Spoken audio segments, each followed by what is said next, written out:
What's going on, guys? It's your boy Big Hero Chris back at you with another one. If you're new to the channel, go ahead and subscribe, give me a thumbs up, ring the notification bell, hit me up on Twitter, TikTok, the community post. You already know the vibes. And as promised, I'm here with your WWE Evolution review. And I gotta say, man, this was a really good show. Like, I'm not surprised that it was good, but it was good. Like, it was a really good show. It actually ended up, I think, selling out. I think they had the arena set up for like over 8,000 people, and I think they ended up selling out. The crowd looked good, they sounded good, they were hyped the entire show, and they kept mentioning on commentary how much louder throughout the show the crowd got. And like I said, this is an all-women show, and one thing that kind of stood out to me was the fact that you did see a lot of children, especially a lot of young girls in the crowd cheering and clapping and just being excited for wrestling. And that's what it's really all about, man. Take all the negativity and all the BS out of it. That's what it's really all about, man. Just fans enjoying wrestling. And even though the build for this absolutely sucked, like totally sucked, like it was damn near non-existent, the overall show came off really well, man. Yeah, Stephanie McMahon throughout the show just taking after her old husband Triple H, you know, just all over the show, just smiling and interviewing people and talking and whatnot. But I do gotta jump to the main event, kind of sort of. So in order to get to this, I gotta talk about one match that took place, and that was between Naomi and Jade Cargill, and this was a no-holds-barred match with Bianca Belair as a special guest referee. Now, my two complaints about this match were, one, I felt that it was too short. Like, it was good, and it felt like it was getting to another level, but then it ended, and I'm like, man, I wanted to see a little bit more from both Naomi and Jade Cargill. It was fun for what it was worth. Like, you had tables, you had the Slim Jim table, you had a whole bunch of kendo sticks and shenanigans and whatnot, and like I said, you had Bianca Belair as special guest referee. And that was my second complaint, kind of, sort of, because as good as it is to see Bianca as special guest referee, and I understand why they brought her, because, you know, it's Bianca. Like, you can't have this show without Bianca Belair. Like, she's one of the most popular stars in WWE.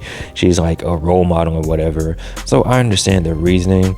But when you have Bianca involved in this match, given the storyline that's taken place over the past several months, I expected a little bit more. Like, I expected, like, I don't know, I expected a little bit more from her, and I didn't get that. And like I said, I wanted the match to be a little bit longer. However, you know, my prediction was correct. Jade Cargill ended up getting the win. She hit a super jaded through the table on Naomi, and I'm like, damn, that sucks. But that leads us to the main event between Io Sky and Rhea Ripley. And going into this match, I was really nervous. Like, I was really nervous because I'm like, man, the way WWE booked Io Sky since she's won the Women's World Championship, even after her match at WrestleMania, it's kind of like you didn't see her wrestle a lot, and you didn't really see her defend. Like, this is her first title defense since WrestleMania, so I'm really nervous because I know how popular Rhea Ripley is. I know how much Rhea Ripley is loved, so I'm like, dang. And I wouldn't have been mad if Rhea Ripley would have won, if Io Sky would have been booked better. But that being said, the match was phenomenal. The crowd was up for Rhea Ripley as per usual, but they were equally up for Io Sky. Like, they were chanting her name, they were cheering for her, and it looked like throughout the match, as the match was going on, Io was automatically going to be the babyface. Like, they were both babyfaces, but you could kind of see Rhea Ripley turning heel a little bit more and more. Like, she was acting more heelish, she was acting more aggressive, especially when she wasn't getting the pins she wanted. When Io kept kicking out, you could see the frustration on Rhea Ripley's face. And there was one point during the match where Io went for a drop kick on Rhea, but Rhea moved and hit the referee. And then Io and Rhea started fighting throughout the arena. Like, there was one spot where Io hit like a crossbody off the balcony on Rhea, and it was crazy. And they were just fighting throughout the arena. And then as the match is going on, the referee wakes up. Io hits the moonsault and Rhea kicks out, and I'm like, no, it's going down big. But then, out of nowhere, Naomi cashed in her Money in the Bank briefcase, clocked Io in the face with the briefcase, because it was now a triple threat match. And Naomi is the new women's champion. And I'm like, yo. And I'm kind of having mixed feelings about this because I wanted Io Sky to retain, but I'm also happy that Naomi won. So,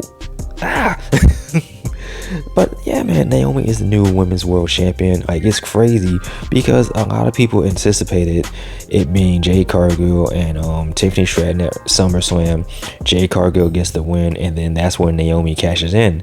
So the fact that you ended this night with Naomi cashing in on Io and winning the women's world championship, that's crazy, man. I'm happy for Naomi. I wish Io would have had a better reign. I wish it would have been booked better, but you know, what are you gonna do? As for the rest of the show, man, it opened up with a triple threat match between Becky Lynch, Lyra, Valkyria, and Bayley, and this really set the tone for the entire night because this match was phenomenal. Like you had moments where Becky and Lyra would work together, and then you had moments where Lyra and Bayley would work together, and they were just doing the damn thing. They were doing the dance. This was an amazing match, man, and it really could have went either way. Like if Bayley or Lyra would have won, I would have been cool. But the man is the man for a reason. Becky Lynch retained. She is still the WWE Intercontinental champion, so you know, good for her. Fun match. We go to the NXT Women's Championship match between Jordynne Grace and Jacy Jayne. And earlier on social media, you saw a video of Jordynne Grace asking Blake Monroe to be in her corner at ringside, and my antennas went up because I'm like, yo, I don't trust Blake Monroe because I've seen her work as Mariah May, and I know how she operates and I know how she moves. So this was not looking good for old Jordynne Grace. And as the match is going on, you know, of course, you had outside interference from Toxic Attraction. Blake Monroe actually, you know, did her part. She fought off, I called him Toxic Attraction, I meant to say Fatal Influence. She fought off Fatal Influence. She snatched the championship away from Jasmine Nix, and she was holding on to it. So as the match is going on, the referee is distracted. Jordynne Grace hits the ropes, and as Jordynne Grace hits the ropes, Blake Monroe hits Jordynne in the back with the NXT Women's Championship. And I'm like, I knew it. You could not trust this British woman because she is evil and blonde, and she bites her finger all the time. It's a surprise her she hasn't bitten her finger off. So with this, there was a distraction, and Jacy Jayne ended up getting the win. And it looks like Blake Monroe is officially a heel now. She is an evil woman, same way she was in AEW. So there's that, man. So we go from that to a tag team match between the Judgment Day, the Kabuki Warriors, Charlotte Flair and Alexa Bliss, and Zaria and Ruca. And this was a really fun match. A whole lot of fun. And to my surprise, the crowd was really behind Charlotte Flair. Like, when she wasn't in the match, they were chanting, "We want Charlotte." When she was in the match, she got the biggest pop out of everybody. And it was cool seeing the Kabuki Warriors work as a tag team because they were just so smooth, and they were just doing all these cool tag team moves together. One person I do got to give props to is Raquel Rodriguez, because she was moving like a big woman. Like, she was moving like a beast. She was using her power. She was really utilizing the power game, and it really showed because she said in an interview that Kevin Nash said that she needs to, you know, move like a beast more, and you could tell that she took that advice to heart and she implemented what Kevin Nash said. So, you know, good for her. So there was one spot where it looked like Zaria was gonna hit the spear on Charlotte on Alexa Bliss, but Charlotte Flair moved her out the way, and Zaria accidentally hit Ruca. So, you know, you have two stories going on there with the accidental spear to the Ruca, the fact that Charlotte Flair and Alexa Bliss are starting to get along more and more. And they kind of remind me of RK Bro, the way Randy Orton and Matt Riddle will get along, and that kind of showed more of Randy Orton's personality. And you're kind of seeing the same thing with this tag team between her and Charlotte and Alexa Bliss. So, you know, that's pretty cool. But ultimately, the Judgment Day ended up getting the win. They are still your women's tag team champions, so, you know, good for them. They probably listen to Finn, and when you listen to Finn, you win. So next up, we have a match between Tiffany Stratton and Trish Stratus. And Trish Stratus was looking good as always. My God, man. The crowd was chanting, "You still got it." And for what it was worth, it was a solid match, man. Tiffany Stratton ended up getting the win with the prettiest moonsault ever. Not really too much to talk about. So she's getting ready for her match against Jade Cargill at SummerSlam. So, you know, good for them. So the last match I want to talk about is this Battle Royale. And you had a whole gang of women. And as this match is going on, I predicted that the final four would be Nia Jax, Lash Legend, Stephanie Valkyria, and Nikki Bella. And I was actually right. So I pat myself in the back. 10 points for Hufflepuff on that one. But to my surprise, the final three ended up being Nia Jax, Lash Legend, and Stephanie Valkyria, because Lash Legend ended up eliminating Nikki Bella. And that was a surprise to me because I predicted Nikki Bella to win the whole thing. So I was kind of happy to be wrong about that.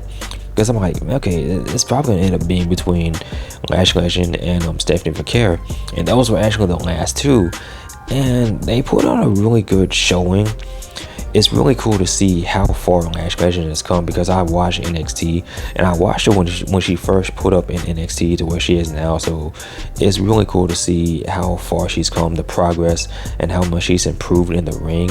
And it's real cool to see how far WWE is behind her to have her be the final two with Stephanie Valkyria. So, you know, I'm pretty happy to see that WWE's behind her, and I hope to see good things from Lash Legend in the future. But Stephanie Valkyria ended up getting the win, and she is going to challenge somebody at Clash in Paris. But the funniest part about all this was the moment where Stephanie McMahon interviewed Stephanie Valkyria. And if you're on the internet and you see these memes, you see one meme whenever it comes to somebody speaking Spanish.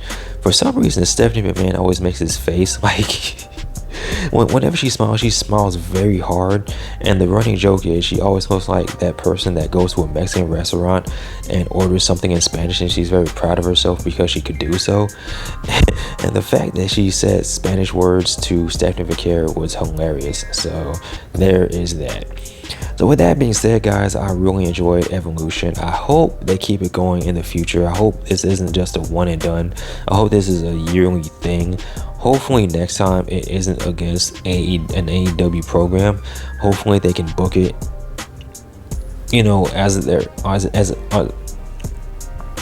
hopefully in the future they don't do the whole counter programming thing when it comes to Evolution against AEW. Hopefully we can have its own weekend and it can really sell out and people can really pull up and show love to the women. But with that being said, guys, what did you think of Evolution? Let me know in the comment section below. Of course, always like, comment, and subscribe. You guys take care. Peace. I'm out. Peace.